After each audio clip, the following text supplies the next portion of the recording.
পাহাড়ে গাড়ি চালাইতে না জানলে এরকম একটা অবস্থায় পড়তে হবে। এই যে সেই খাড়া জায়গা, এইখানে অনেকে পড়ে যায়।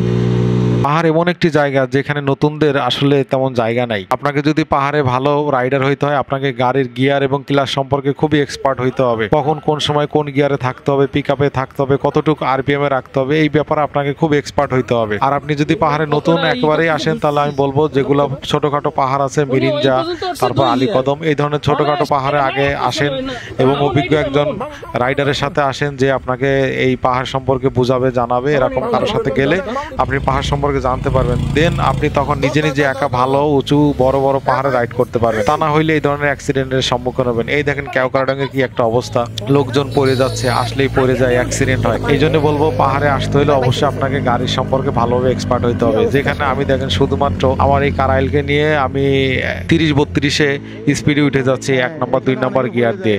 তাই এটা শুধুমাত্র একদিনের এক্সপিরিয়েন্স না, এটা অনেক দিনের এক্সপিরিয়েন্স লাগবে এবং গাড়ির কন্ডিশন আপনাকে সেইভাবে রাখতে হবে এবং গাড়ির কন্ডিশনও ভালো হইতে হবে। যেখানে স্মুথলি রাইড করা যায় সেখানে সাধারণ লোকজন একেবারে পড়ে যাচ্ছে, মানে সেখানে কি বলবো, আর কিছু বলার নেই। এই জন্য বলবো যে গাড়ি কেনার আগে অন্তত দেখে বুঝে গাড়ি কেনেন, সবকিছু ভালো কেনেন। আপনারা সবকিছু হয়েছে যে দামিটা নিতে হইলেও আপনারা জেনে বুঝে নেন, তাহলে আপনারা কেন অতি নগণ্য একটা জিনিস সেটা আপনারা এত দাম দিয়ে নেবেন। ও, এটা কারা? আরে ভাই, অসাধারণ ভিউ।